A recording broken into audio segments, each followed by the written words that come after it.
এনসিপির পদযাত্রা ঘিরে গোপালগঞ্জে দিনভর সংঘর্ষ চালিয়েছে নিষিদ্ধ ছাত্রলীগ ও আওয়ামী লীগের কর্মী সমর্থকরা। সন্ধ্যা নাগাদ এতটাই খারাপ পরিস্থিতি তৈরি হয়েছে যে প্রশাসন কারফিউ জারি করেছে আগামীকাল সন্ধ্যে 6টা পর্যন্ত। এর আগে পুলিশের সঙ্গে চলে সংঘর্ষ, ধাওয়া পাল্টা ধাওয়া। সেনাবাহিনীর সাথে যোগ দেয় বিজিবি সদস্যরাও। আহত হয়েছেন পুলিশ, সাংবাদিক সহ অনেকে। সেনাবাহিনীর নিরাপত্তায় শেষমেশ গোপালগঞ্জ ছেড়ে যান নাহিদ ইসলাম সহ এনসিপির সিনিয়র নেতারা। সংঘর্ষের ঘটনায় 3 জনের মৃত্যুর খবর পাওয়া গেছে হাসপাতাল সূত্রে।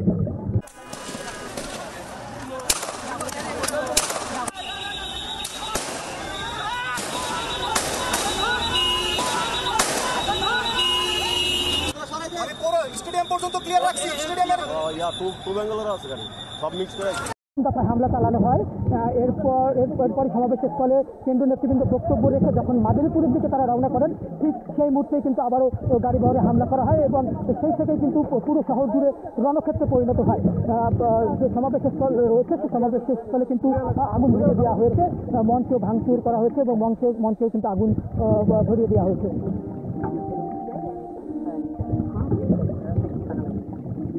এখন কিন্তু আমরা যে স্থানটিতে রয়েছি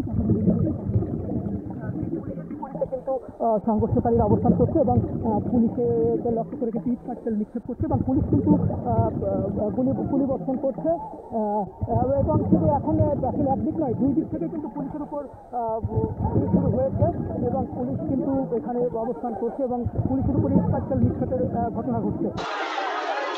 এর আগে গোপালগঞ্জে এনসিপির পদযাত্রার সমাবেশ স্থলে হামলা করে ছাত্রলীগ। এনসিপির স্থানীয় নেতাকর্মীরা বক্তব্য দেওয়ার সময় হঠাৎই জয় বাংলা স্লোগান দিয়ে হামলা চালানো হয়।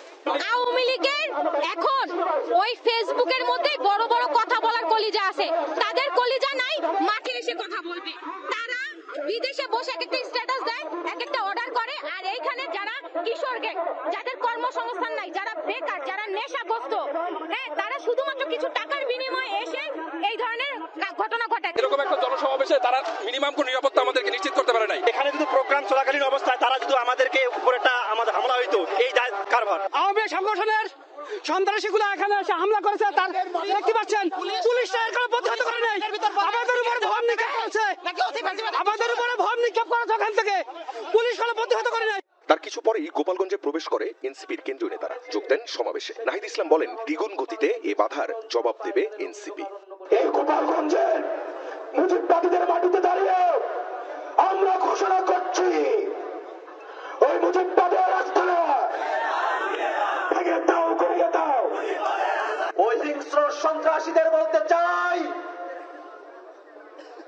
আমরা আপনাদের মতো হিংস্র নই, কিন্তু প্রতিশোধ দিতে আমাদেরকে বাধ্য করবেন না।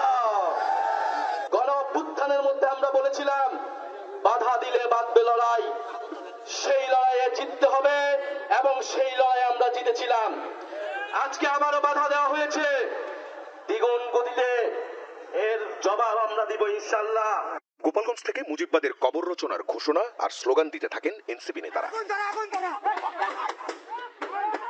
এর আগে সকালেও গোপালগঞ্জে পুলিশের গাড়িতে হামলা, ভাঙচুর ও আগুন দেয় ছাত্রলীগের নেতাকর্মীরা। আহত হন 4 পুলিশ সদস্য। গোপালগঞ্জ সদরের উলপুরে ঘটে এই ঘটনা। এছাড়া উলপুরেই ইউএনওর গাড়িতে হামলা ও ভাঙচুর করা হয়। কংসুর এলাকায় গাছের গুঁড়ি ফেলে সড়ক অবরোধ করে হামলাকারীরা। পরে প্রশাসন গিয়ে সড়ক থেকে সেসব সরিয়ে নেয়।